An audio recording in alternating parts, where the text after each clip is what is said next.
বাহ! বাহ! আমার মতো এত অলস একটা মেয়ে জীবনে এত কাজ করবে কখনো কল্পনাও করিনি। কাজ করতে করতে মনে হচ্ছে স্বাধীন হয়ে যাচ্ছি। হ্যালো, আসসালামু আলাইকুম এভরিওয়ান। কেমন আছেন সবাই? আজ অনেক দিন পর চলে আসলাম আপনাদের সাথে নতুন আরেকটি ব্লগ নিয়ে। ইদানিং ধরে কাজের এত বেশি চাপ ছিল যে নিজের জন্য জাস্ট একটা সেকেন্ড সময়ও বের করার টাইম পাচ্ছিলাম না। তো ফাইনালি ৩-৪ দিন ধরে গাধার খাটুনি খাটার পর আজকে একটু টাইম পেয়েছি, ভাবলাম কেন না তাহলে আপনাদের সাথে একটা ব্লগ শেয়ার করা যাক। মানুষের আলমারি ভর্তি শুধু কাপড় চোপড় আর কাপড় চোপড় থাকে, আর আমার আলমারিটা খুললেই দেখবেন কসমেটিক্স আর কসমেটিক। আমার যদিও একটা আলাদা করে একটা এক্সট্রা হচ্ছে কসমেটিকের জন্য কর্নার আমি বানিয়েছি, সেটা তো ফুলফিল হয়েছে জুয়েলারি দিয়ে, বাট আলমারিও আমি হচ্ছে 2টা তাক ভরে রেখেছি শুধুমাত্র এই কসমেটিক্স দিয়ে। এগুলো সব হচ্ছে আমার হাজবেন্ডের দেওয়া। সে সবসময় আমার জন্য ভালোবেসে যখনই আমি যেটা আবদার করি না কেন সব কিছু আমাকে এনে দেয়।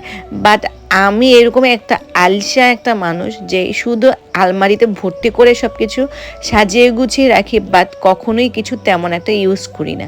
যদি ইউজ করতাম তাহলে কি আমার ফেসের এই একটা অবস্থা হতো? কি আর করার, তারপরেও হচ্ছে আমার হাজব্যান্ডের কাছ থেকে যখনই কোনো কিছু বায়না করি আলহামদুলিল্লাহ সে সব সময় আমাকে সেইটা এনে দেয়।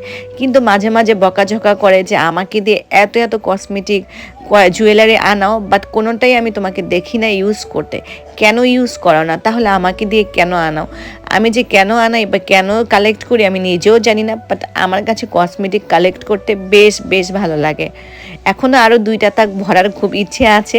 পুরো আলমারিটা জুড়ে শুধু আমার কসমেটিক্স থাকবে, এটা দেখেই আসলে মনের একটা অন্যরকম তৃপ্তি কাজ করে। যেহেতু পুরো ঘরটা হচ্ছে এলোমেলো হয়ে রয়েছে, সব কিছুই হচ্ছে আমরা গুছগাছ করছি। সবার প্রথমে আমি ভাবলাম যেহেতু কসমেটিক্সগুলো খুবই ছোট রয়েছে, তো পরবর্তীতে যদি আমি এগুলোকে গুছাতে চাই তাহলে হারিয়ে যাওয়ার সম্ভাবনা থাকবে। তাই সবার প্রথমে হচ্ছে আমি আমার কসমেটিক্সগুলোকে ভালো করে হচ্ছে লাগেজের মধ্যে প্যাক করে নিচ্ছি। তবে লাগেজটা আমার কসমেটিক অনুযায়ী যদিও ছোট হয়ে গিয়েছে, এটার মধ্যে সবগুলো কসমেটিক আমার আঁটবে না, তো আমাকে হচ্ছে আরেকটা লাগেজ নিতে হবে। বাট এইটার মধ্যে যতটুকু সম্ভব আমি চেষ্টা করছি নেওয়ার জন্য। তো এই দিকে হচ্ছে ওয়াফিয়া হচ্ছে আমাকে হেল্প করছে। ওকে বারবার বলছিলাম যে অনেকগুলো করে এনে দাও, বাট সে একটা করে আমাকে এনে দিচ্ছে, মানে কাজের সময়টা আরও বেশি বাড়িয়ে দিচ্ছে। যাই হোক, ভবিষ্যতে আমার খুব ইচ্ছে আছে নিজের জন্য বড় একটা কসমেটিক্সের অর্গানাইজার বানানোর জন্য। যদিও অলরেডি হচ্ছে আমার একটা অর্গানাইজার আছে, বাট সেটা আসলে অনেক বছর আগের, মিনিমাম হচ্ছে 15 বছর আগের। তো ডিজাইনটাও অনেক বেশি পুরনো হয়ে গিয়েছে, আর আমার কাছে মনে হয়েছে সাইজটাও মোটামুটি একটু ছোটোই আছে, যেটাতে হচ্ছে আমার কসমেটিক্সগুলো ভালোভাবে হচ্ছে আমি রাখতে পারছি না।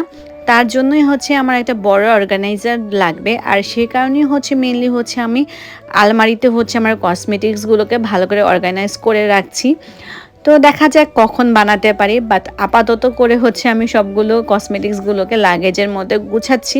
আর এই দিকে আমার মেয়ে হচ্ছে আমাকে হেল্প করছে, ও হচ্ছে একটা করে হচ্ছে আনতেছে, আবার কি যেন চিন্তা করছে, মানে খুব কনফিউজডে আছে।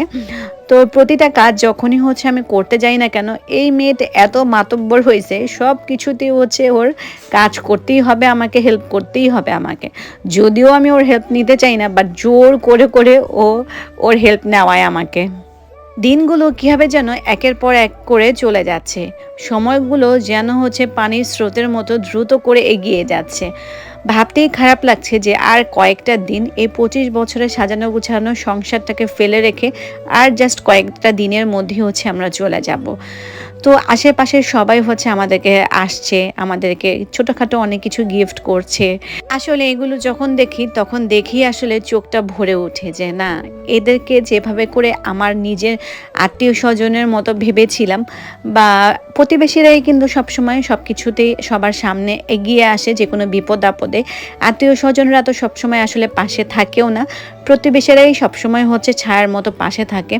তো তাদেরকে রেখে নতুন একটা জগতে চলে যাব, ওইখানে আসলে প্রতিবেশীগুলো কেমন হবে, বা আদৌ আমি ওই রকমভাবে ফ্রেন্ডলি কোনো সম্পর্ক তাদের সাথে হবে কিনা তাও জানি না। তো সব কিছু মিলে আসলে অনেক বেশি কষ্ট, দুঃখ, টেনশন সব কিছু মিলেই আসলে আছে। তারপরও আল্লাহ যা কিছু করে অবশ্যই বান্দার ভালোর জন্যই করে, আর আল্লাহ নিশ্চয়ই উত্তম পরিকল্পনাকারী, নিশ্চয়ই আল্লাহ এর থেকে ভালো কিছুই আসলে কল্পনা করে রেখেছে। সো যাই হোক, আমার কিন্তু হচ্ছে লাগেজটা গুছানো অলমোস্ট শেষ হয়ে গিয়েছে। তো এই তো ছিল আমার আজকের ব্লগ। নেক্সট ব্লগ আবার দেখা হবে। আল্লাহ হাফেজ।